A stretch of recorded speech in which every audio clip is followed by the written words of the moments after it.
Good afternoon, ladies and gentlemen. It is time for another Propagandacast Addendum. We're off here to look at a pair of new commanders that was just recently added to the game. At least from my perspective, we're looking at the Advanced Warfare Tactics Commander and the Close Air Support Commander as well.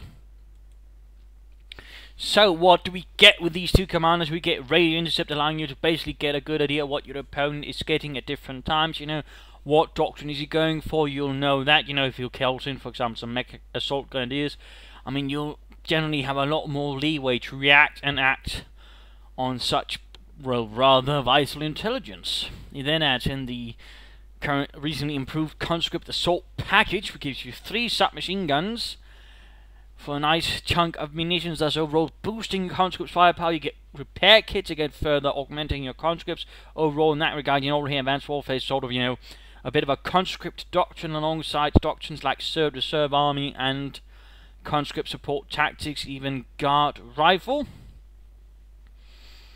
And unlike the other sort of conscript commanders, though, he actually throws in tanks and a slightly improved steel-make attack, or slightly not improved but different, in the sense that it's cheaper, requires less command points, and it's only a single strafe, though. That's really it. But at the same time, it's, you know, something and then quicker call in to, say, react to a situation or quickly take advantage of a certain situation.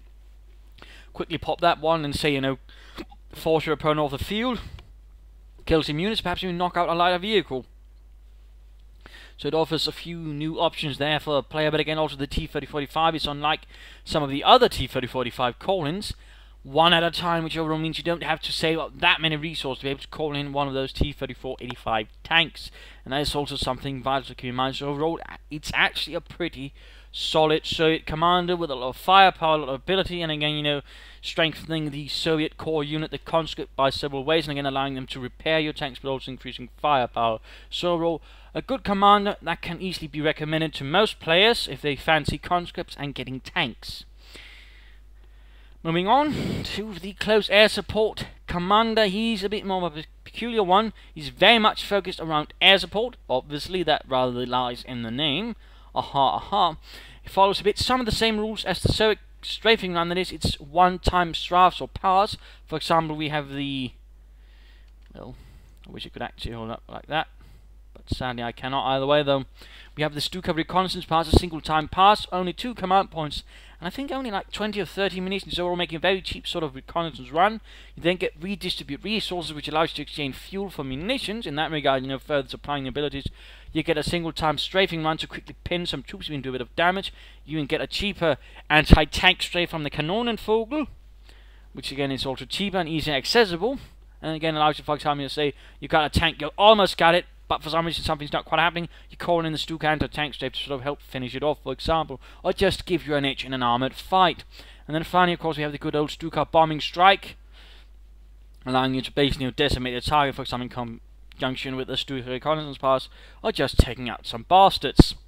So roll a bit more of a tree command. It's very munitions intensive, so usually you want some cash to sort of build that up, and you want to be careful you don't extend too much fuel towards that, of course, otherwise you might end up crippling yourself economically, which of course would be rather unfortunate. But it's a much more support doctrine. It's not one you, for example, you're going to say buff your troops up right away, although theoretically you can use redistribute resources to quickly get munitions for upgrades or mines or anything like that, so it does have a bit of leeway.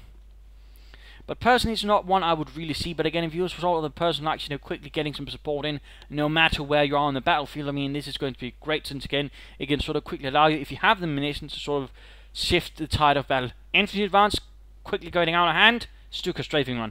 Anti-tank strafe, quickly, you know, putting stop some light vehicle nonsense or anything like that. And of course, the Stuka bombing strike, you know, if there's a particular hard point the Soviets have causing a problem, bomb it.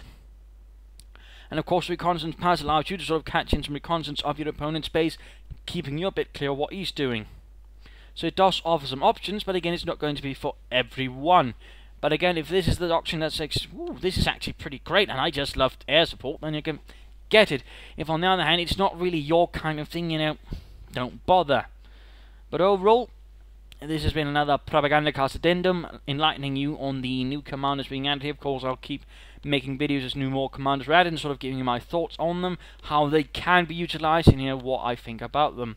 This is Imperial Dane saying cheers.